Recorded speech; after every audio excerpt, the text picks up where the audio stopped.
পাঁচবারের বিশ্ব champion Brazil, যে দলকে একসময় বিশ্বকাপের সবচেয়ে বড় দাবিদার ধরা হতো, আজ সেই দলকে নিয়েই সবচেয়ে বেশি সন্দেহ ব্রাজিলিয়ানদের মনেই। অবাক করার মতো সত্য, নিজেদের দেশেই অনেক মানুষ বিশ্বাস করছেন 2026 বিশ্বকাপও জিতবে না ব্রাজিল। শুধু তাই নয়, নেইমারকে নিয়েও বিভক্ত দেশ। কেন এমন হতাশা? কোথায় হারিয়ে গেল সাম্বা ফুটবলের সেই আত্মবিশ্বাস? এ নিয়ে বিস্তারিত থাকছে প্রতিবেদনে।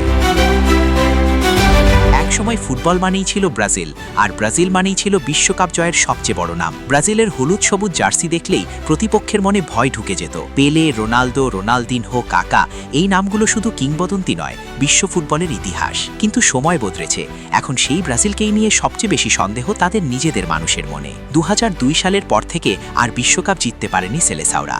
একের পর এক বিশ্বকাপ এসেছে, প্রত্যাশা ছিল আকাশছোঁয়া, কিন্তু ফলাফল ছিল হতাশার। 2026 বিশ্বকাপ সামনে, কিন্তু এবারও আশার আলো খুব একটা উজ্জ্বল নয়। সম্প্রতি প্রকাশিত এক জরিপে উঠে এসেছে চমকে দেওয়া তথ্য।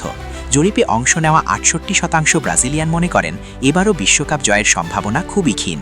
অর্থাৎ দেশের বেশিরভাগ মানুষই নিজেদের দলকে চ্যাম্পিয়ন হিসেবে দেখছেন না। আরও অবাক করা বিষয় হলো 54% ব্রাজিলিয়ানের বিশ্বকাপ নিয়েই তেমন আগ্রহ নেই।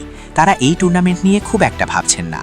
ব্রাজিলের মতো ফুটবল পাগল দেশে এমন চিত্র সত্যিই বিরল। 2023 সালের এপ্রিল থেকে শুরু হওয়া এই জরিপের ফলাফল সম্প্রতি প্রকাশিত হয়েছে।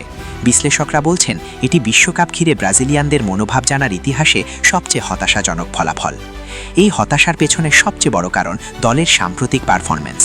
বিশ্বকাপ বাছাই পর্বে ব্রাজিল খুব একটা আত্মবিশ্বাসী ফুটবল খেলতে পারেনি। তারা পয়েন্ট টেবিলে পঞ্চম হয়ে মূল পর্বে জায়গা নিশ্চিত করেছে। সবচেয়ে বড় ধাক্কা এসেছে চিরপ্রতিদ্বন্দ্বী আর্জেন্টিনার কাছে 2 বার হার থেকে। শুধু তাই নয়, বাছাই পর্ব শেষে জাপানের মতো দলের কাছেও হারতে হয়েছে ব্রাজিলকে। একসময় যারা অন্যদের ভয় দেখাতো, এখন তারাই নিজেদের ফর্ম নিয়ে অনিশ্চয়তায় ভুগছে। এই দুর্বল পারফরম্যান্সের সরাসরি প্রভাব পড়েছে সমর্থকদের বিশ্বাসে। আরেকটি বড় বিতর্কের কেন্দ্রবিন্দু নেইমার। 2026 বিশ্বকাপে তাকে দেখা যাবে কিনা সেটি এখনও নিশ্চিত নয়। দীর্ঘদিনের ইনজুরি, ফিটনেস সমস্যা এবং ক্লাব ফুটবলে অনিয়মিত পারফরম্যান্স সব মিলিয়ে তাকে নিয়ে প্রশ্ন অনেক। 18 মে ব্রাজিলের বিশ্বকাপ স্কোয়াড ঘোষণা করবেন কোচ কার্লো আঞ্চেলত্তি। সেই দিনই মিলবে বড় উত্তর, নেইমার থাকবেন কি থাকবেন না। কিন্তু তার আগেই জরিপে আরেকটি বিস্ফোরক তথ্য সামনে এসেছে। ব্রাজিলের 47% মানুষ মনে করেন নেইমারকে বিশ্বকাপ দলে রাখা উচিত নয়। অন্যদিকে 45% মানুষ চান তিনি ফিরুন, বাকি 8% কোনো মত দেননি। অর্থাৎ নেইমারকে নিয়েও দেশ দ্বিধাবিভক্ত।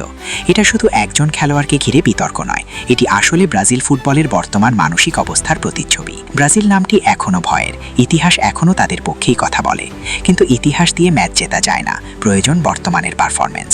2026 বিশ্বকাপ তাই ব্রাজিলের জন্য শুধু আরেকটি টুর্নামেন্ট নয়, এটি সম্মান ফিরে পাওয়ার লড়াই। আর সেই লড়াইয়ে তারা জিতবে নাকি আবারও হতাশ করবে, সেটাই এখন পুরো ফুটবল বিশ্বের অপেক্ষা।